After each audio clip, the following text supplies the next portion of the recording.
Good morning. This is Faith of Faith and Books. I'm once again parked at that bike path where I was last week. I don't think I ever said where I was last week. Watching people run by. And I thought if I parked over here in the corner, I'd be a little bit out of the way. But no, there's a little place where people cut through to get on the path instead of the regular entrance. So people have been walking by right next to me. But I'm too lazy to move. It's kind of rainy, so I thought people wouldn't be out, but they are. They're out again. Anyway, this is going to be a brief Victober update. I really didn't get much reading done this week. It's been an extremely busy week. We had 2 birthdays, and we had a big event at my church that I was very involved in. We're starting a native plant Mary garden, and we had a blessing, and all this stuff's been going on. So it's been a very, very busy week. Also, my schedule has changed. So I'm now in charge of getting the now 6-year-old up and dressed and ready for school and taking him to school and then picking him up. And then in the interim, I'm watching my grandson. So I'm just, by the end of the day, and then, you have other stuff to do. Like I have my own garden that I'm trying to work on and, keep the house clean, cook dinner, that sort of thing. So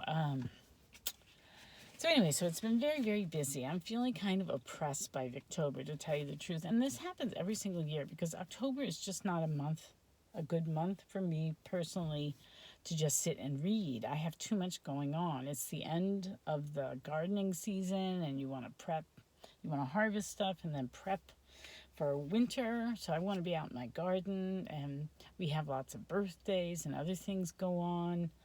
My church does a lot of stuff in October. It's just not a good time for me to read. I'm feeling a little bit despairing about it because I picked 2 chunkers to read. Can You Forgive Her, which is 844 pages. And I started this in September, but then it got waylaid because of Shake-Tember. So now I'm up to page 318. So I'm making headway, but I have like 500 plus pages to go. And I want to get this read because I want to start Phineas Finn, which is the next book in the Palliser series. But I am now enjoying the characters more. I didn't feel attached to any of them. I truly appreciate Trollope's writing style and how he's just so human. He gets your thoughts, the people's thoughts and their reactions and all the relationships. He's really, really good at nuance. And there's always a little bit of humor and a lot of wisdom. And it's just he's such a good writer. So I was enjoying that anyway, even if I wasn't particularly drawn to any of the characters. But now I am starting to like, they're very flawed, but I'm starting to like Alice Vavasor and Lady Glencora. We finally met her. She's quite the character. And Burgo Fitzgerald. Mr. Palliser, Plantagenet Palliser, he's a little bit, I don't know how he's going to prove to be. He's kind of cold. But anyway, I am enjoying, and I don't trust George Vavasor at all. But I am starting to enjoy this, and I think I made the most headway in this Victober pick. And this is making me feel sad because I would love to sit and savor this and read it slowly and really immerse myself in this book. It's such a charming, to me it's got like this fairy tale, old-fashioned feel to it. It's very warm and cozy, and I would love to just be able to curl up with it and not feel any sort of pressure to try to get a certain number of pages read a day and that sort of thing. I've fallen behind. In fact, I don't have my place marker, which is a thank you card that somebody gave us. Wow, I lost my place. Let's see. Where was I in this book? Darn. He's just seeing Lorna again for the second time. Oh, here we go. Lorna growing formidable. Yeah, this is where I was. So, anyway, this book, I wish I could just curl up and read it and not have any other book to distract me. So I didn't get very far in this. I'm only on page 126. Yeah. So I don't know about this one if I'll finish it. And I'm reading this in two groups. It's the read along for the Patreon group for Kate Howe, and I keep missing those socials because I'm just too busy. And then I'm also reading it with another group that Mark Tibbles of Book Time with Elvis has going, and we're supposed to be reading 2 chapters a day, and I just haven't been able to keep up. So I'm also in another I also have another read along with my what's it called? It's Comedy Book of the Month Club or something like that. I can't remember. I'm reading Diary of a Nobody, and I've fallen behind with that too. But I think I'm like at, what does it say, 51% on my Kindle. I'm enjoying it though. It's very, very light. It's homey. It's got all sorts of very simple, homey details about the middle class life in London in Victorian times. I'm not sure if this is early Victorian or late Victorian. It reads fairly modern to me. And the poor guy who's the main protagonist, whose diary it is, it's called Diary of the Nobody. He's kind of clueless, and he's sort of put upon. Sometimes he's the butt of jokes. So here comes somebody walking by, cutting through on this little muddy path here. Yeah, there we go. And he's got a son who's kind of a pain. Who's a young adult who's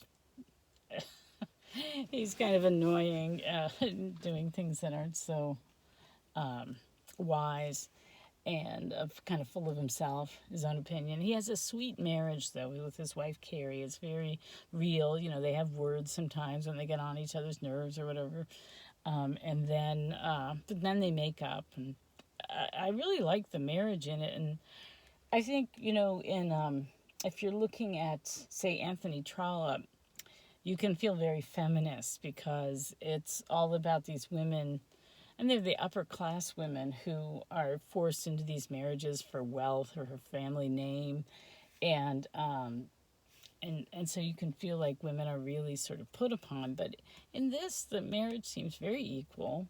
You know, there's none of that. And then in Lorna Doone, he says a lot of times he's making cracks about women, but in truth, his mother, you know, it seems like in reality that it's not like that the women are you know, seen as the weaker sex or anything. Like, he really talks about his sister Annie and Lorna herself and his mother. So there are some strong female characters that these women are just standing here right next to me doing something. Oh, now they're coming back. Okay. Anyway, so that's what this is. So you know, it sort of belies the idea that women were so oppressed, and I'm not saying that they weren't, but it's always kind of wonderful to when you find how much they were appreciated, or how many strong characters are in novels. So I find that interesting. So let's see, how many minutes have I been talking? So I haven't finished anything. Still working through Diary of a Nobody and Lorna Doone and Can You Forgive Her? My number one priority is Can You Forgive Her, because I want to start the next book, Phineas Finn, this month. I keep repeating myself. My new grandson, who will be named Phineas, is due October 15th. I think I said October 17th. But no, it's October 15th. And I thought I would read another Robert Browning poem. I'm just reading the next one in the book here. And I just love the way he tells a little story. And let me get a sip of coffee here. I just love the way he tells this story. This is very melodramatic. Okay, let's see if I can read it okay. Incident of the French camp. You know, we French stormed Ratisbon, a mile or so away, On a little mound Napoleon stood on our storming day, with neck out thrust, you fancy how, legs wide, arms locked behind, as if to balance the prone brow, oppressive with its mind. Just as perhaps he mused, my plans that soar to earth may fall. Let once my army leader lands, waver at yonder wall. Out twixt the battery smokes there flew a rider bound on bound, full galloping, nor bridle drew until he reached the mound. Then off there flung in smiling joy and held himself erect by just his horse's mane, a boy you hardly could suspect, so tight he kept his lips compressed, scarce any blood come through. You looked twice ere you saw his breast was all but shot in two. Well, he cried, Emperor, by God's grace, we've got you Ratisbon, the marshal's in the marketplace, and you'll be there anon, to see your flagbird flap his vans, where I, to heart's desire, perched him. The chief's eyes flashed, his plans soared up again like fire. The chief's eyes flashed, but presently softened itself, as sheathes a film the mother eagle's eye when her bruised eaglet breathes. You're wounded. Nay, the soldier's pride touched to the quick, he said, I'm killed, sire, and his chief beside, smiling, the boy fell dead. It's a very melodramatic poem there. I hate Napoleon. You know, he just was responsible for the death of so many, just for no reason at all except his own ego, wanting to be an emperor. But anyway, that's Robert Browning. He just writes a really good melodramatic story. So, all right, so that's it from me for this. I hope I get more reading. It should be a little bit quieter this coming week, and maybe I'll be a little bit more used to my new schedule. Anyway, so that is life here. I hope you're doing well. Happy Victober, and happy reading. Bye.